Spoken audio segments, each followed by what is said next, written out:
Welcome back to part 2. Day 1లో Bhadrakali temple, 1000 pillars temple, ఇంకా Ramappa temple visit చేసిన తర్వాత మేము రామప్ప టెంపుల్ దగ్గరలోనే రామప్ప లేక్ ఉంటుంది, మస్ట్ విజిట్. మీరు అక్కడ రామప్ప లేక్ దగ్గర స్టే కూడా చేయొచ్చు కావాలంటే. ఆ స్టే కాస్ట్ వచ్చి 1800 నుంచి 3000 వరకు ఉంటుంది. It depends upon the view. Lake view కావాలంటే కొంచెం ఎక్స్ట్రా స్పెండ్ చేయాల్సి వస్తుంది. మేము రామప్ప లేక్ నుంచి డైరెక్ట్గా ఈ లక్నవరం కేబుల్ బ్రిడ్జ్ దగ్గరికి వచ్చాం. మేము లక్నవరం రీచ్ అయ్యేసరికి అరౌండ్ 4:15 అట్లా అయింది. మేము ఈ టైంలో రావటం వల్ల ఏంటంటే సన్సెట్ని ఎంజాయ్ చేయగలిగాం. మేము అరౌండ్ 4:30 నుంచి 5:30 వరకు ఇక్కడే ఉన్నాం. వ్యూస్ అయితే చాలా బాగుంది ఈ టైంలో. ఆ సన్సెట్ సూర్యుడి కాంతి ఆ వాటర్లో పడి గోల్డెన్ కలర్లో షైన్ అవుతుంటే మట్టుకి చాలా అంటే చాలా బాగుంది ఇక్కడ ఆ టైంలో. మీరు ఇక్కడ కూడా స్టే చేయాలంటే స్టే చేయొచ్చు. హరిత రిసార్ట్స్ ద్వారా మీరు నైట్ స్టే బుక్ చేసుకోవచ్చు.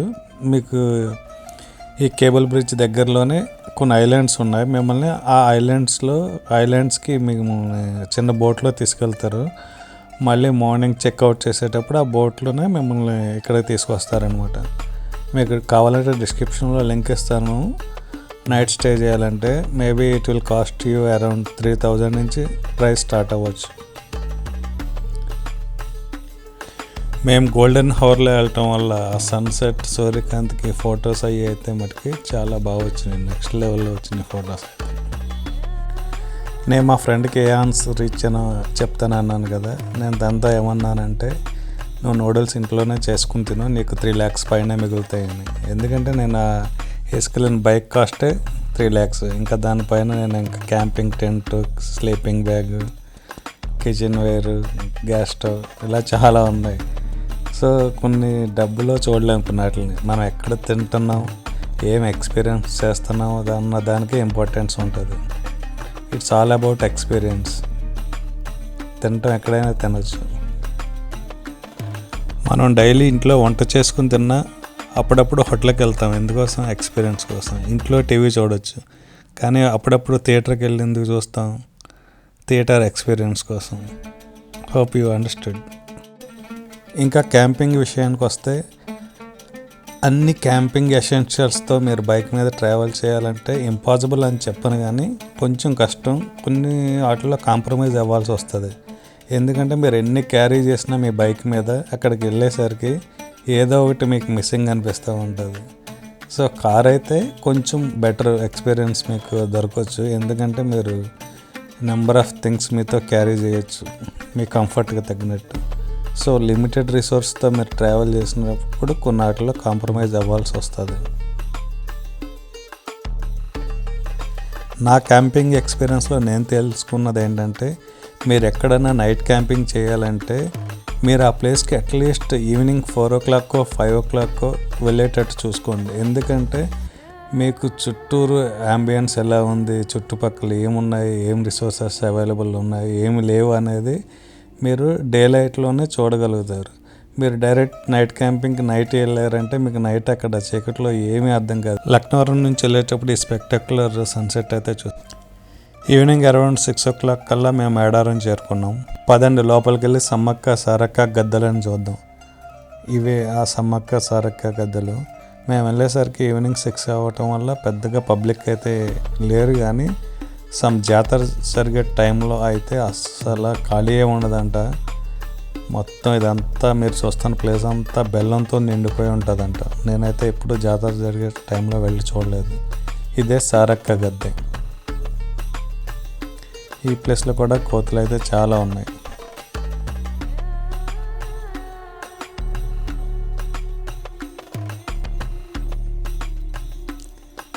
ఇది సమ్మక్క గద్దె.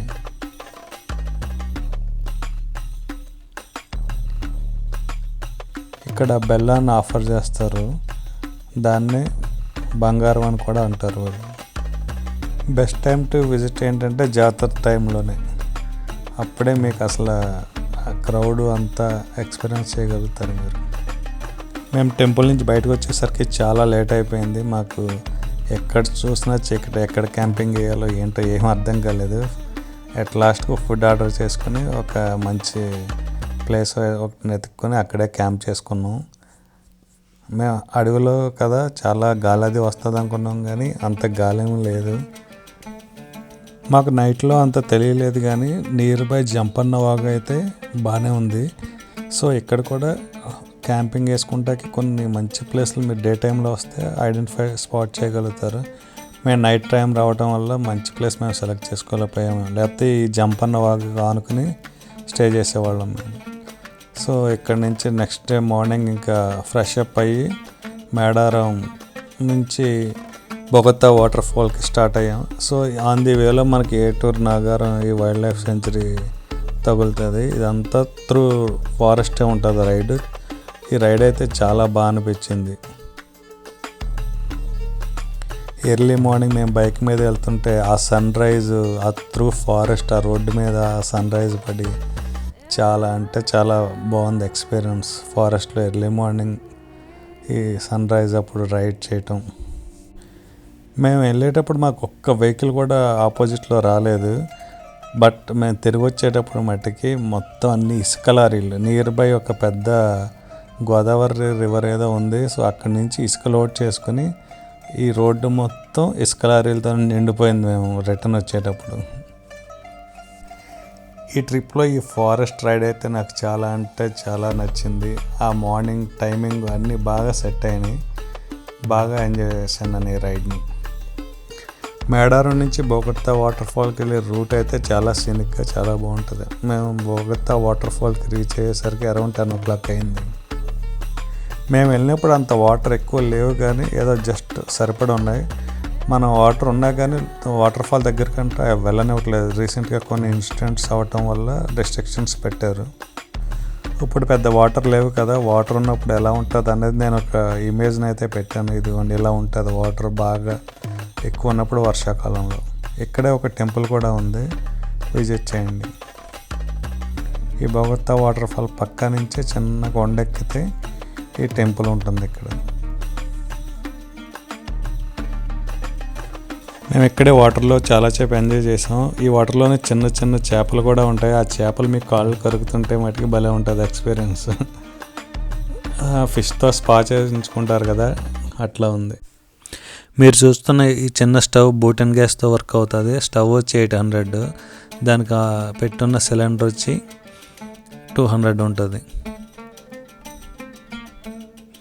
మేము ఇక్కడ చికెన్తో 3 items చేసుకున్నాము. ఇలా చీకులు చేసుకున్నాము, ఇంకా చికెన్ లెగ్స్ ఏమో షాలో ఫ్రై చేసుకున్నాము, అండ్ చికెన్ కర్రీ కూడా చేసుకున్నాము. మేము వెళ్ళగానే ఫస్ట్ ఆకలేసింది. ఫస్ట్ అయితే నూడిల్స్ చేసుకుని నూడిల్స్ తిన్నాము. నూడిల్స్ తర్వాత మెల్లిగా ఇవన్నీ చేసుకున్నాం. టేస్ట్ యావరేజ్గా వచ్చింది, ఏంటంటే కొన్ని మిస్ అయినాయి. అవుట్ సైడ్ కుక్ చేయడం అంత ఈజీ కాదని తెలిసింది. ఓ పక్క నుంచి విండ్ కూడా సపోర్ట్ చేయలేదు, ఓ పక్క నుంచి విండ్ వస్తుంది. మేము తిరిగి వచ్చే దారిలో ఈ మిర్చి తోటను చూసాం. ఇలాంటివి చాలా అంటే చాలా ఉన్నాయి ఆన్ ది వేలో. ఇవన్నీ గోదావరి రివర్లోనే ఉన్నాయి మ్యాక్సిమం. మేబీ గోదావరి ఓవర్ఫ్లో అయితే ఇవన్నీ మునిగిపోతాయేమో అనుకుంటున్నా. Thank you for watching. Video నచ్చినట్లయితే లైక్ చేయండి, సబ్స్క్రైబ్ చేయండి.